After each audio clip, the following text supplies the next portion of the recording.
It doesn't matter if you shop in store or shop online. We have all seen grocery prices continue to rise, and people are just not happy about it, and people cannot afford food. Not only are we dealing with the increase of food prices, we are dealing with mass job layoffs that are affecting a lot of people across many different industries. Tell me this is not the most ridiculous thing. Raspberries, apple slices, 3 chicken tenders off the hot bar, sweet potatoes, steaks, 2 steaks, grapes, beef jerky, 1 chocolate bar, 2 electrolyte packs, 6, and almond butter. 85 bucks. Are you kidding? How are y'all affording stuff right now? I feel like we're not talking enough about this. Everything is so freaking expensive, and I don't know what the heck. I know I'm not the only one going through this. I mean, from groceries, clothes, everything is so expensive right now, and it's literally by the grace of God that me and my family are surviving. I can't imagine what it's like for somebody who doesn't make the type of money that I make, and I don't even make a lot of money. But like, this is really a struggle. How are we surviving? Look at that, $2 for an avocado. Wow, $1 for a damn apple. Look at that. Look at that, $7.49 a pound for ground beef. You want some cheap steak, $9.49. Did you know that's more than the federal minimum wage? Look at that, $7 for chips, $7.99. $9.49, $7.99. Look at that, on sale, $5.50 for a bag of chips. Do you guys remember when these used to be only $2? Only $2 now. Look at that. Look at the prices. If you did not know, vegetables are up 38%, groceries are up 5%. Inflation is through the roof. You want a bag of cookies? Look at that, $5. $5, guys. All right, I typically try to be a happy-go-lucky, positive person, but I just got out of the grocery store and something's got to be done. Something's got to give. I mean, the price of food in this country is crippling people, crippling and destroying the middle class. And it's all by design. They don't give it about you. They want this. It's all by design. Something needs to be done. Here's the real question. If millions of families are going into debt just to eat, what does that say about the true health of the U.S. economy? A new survey shows that about 1/4 of Americans are using buy now, pay later apps like Klarna, Affirm, and Afterpay just to buy groceries. We are not talking about sneakers and vacations. We're talking about milk, eggs, and pasta on a payment plan. So I could cry. It was my very first time getting declined at Aldi, and there was of course a long line, and everyone knew that, oh, she doesn't have enough money for her groceries.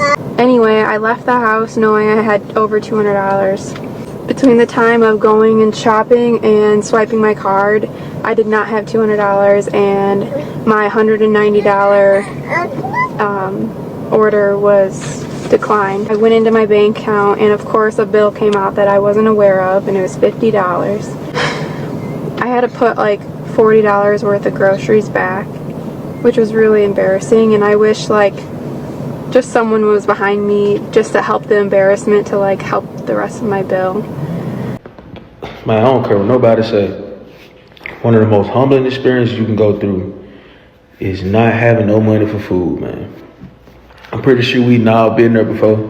I don't know if you have, but you don't want to ever get in that position where you ain't got no income, you ain't got nobody to call on, and you ain't got no money for food. Man, you'll do anything. You'll do anything to eat, man. My son to the dentist this morning for an emergency toothache, whatever, and I thought, you know what, Walmart's right there. There's a couple things I need. And I almost crapped my pants when I got to the checkout and saw how much it is. Let me show you. So this is $140 worth of groceries at my neighborhood Walmart, and these things were $1.79 each, okay? I shop, this was cheap. It's not normally the one I get, but It's what I could get at the time. And yes, I had to have my pumpkin spice. But come on, people. In June, 160 companies laid off over 500 employees. In July, 95 companies did. And now in August, 114 companies are laying off. Now, here's the difference. There's always companies laying off, but not by this many companies and not by this many employees. I mean, we're talking a lot of companies are laying off over 8,000 employees. It's disastrous. Some of them 7,000, 8,000 employees. I want you guys to keep in mind that no sector, no industry is, safe from job loss. Nobody is immune to this happening to them. What's going on, everybody? I'm in the oil fields. Guess who owns this? Chevron. This is not a negative post. Negative for me if I'm trying to apply, because I stopped here last week and I was like, hey, what's up, guys? They were very cool, humble, respectful bosses and supervisors. And I said, hey, man, how do I apply? One of the guys said, sorry, man, it's the wrong time to be applying because Chevron's laying off 20% of its company, or 10 to 20%. I fact checked it. These are great jobs, man. These are blue-collar, hard-working jobs, and it's unfortunate what's going on with Chevron and what's going on with the company. We know this is going to be tough. As mentioned, we're able to offer you 2 weeks worth of severance. We're also able to offer you 1 month of mental health counseling. Tools like Indeed Plus, Prep AI, where we're discussing that lets you swipe to apply to jobs. I'm going to need you to verbally agree and sign the severance package. 2 weeks is not a lot of severance. I've been working over here for 2 years. No, unfortunately, there's no budget for increasing the severance. I'm not signing this right away. We need to review it more in depth. I really don't think people understand what is coming over the next 18 months, especially if you're working in corporate America. We are seeing what they are calling the Great Restructuring.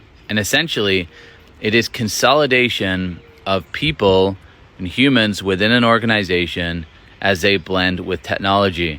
It basically means that companies are looking to get rid of irrelevant job titles, job roles.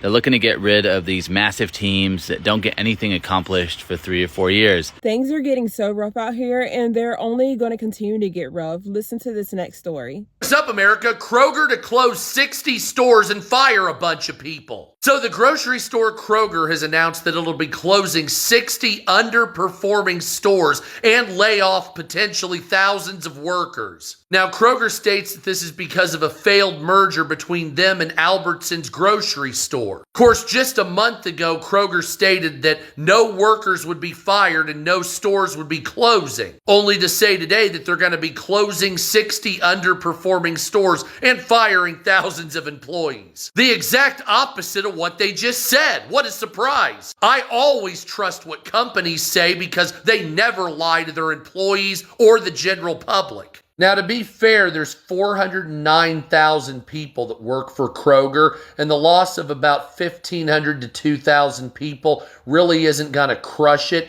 So I just got laid off for the first time in my life. Really, really sad. I really liked my job. I worked for the Kroger main offices in Portland, Oregon. And they're doing a restructuring. And it's not personal, I guess. So a lot of people are still being affected by mass layoffs, and this is going to continue to happen. So let me know in the comments below, you guys, are you dealing with food insecurity? Do you find it a little bit harder to pay for food nowadays? Are you skipping meals at this point? I'm going to go ahead and wrap this video up, you guys. Thanks so much for taking the time to watch. Take care, stay safe, and I will see you guys in the next video.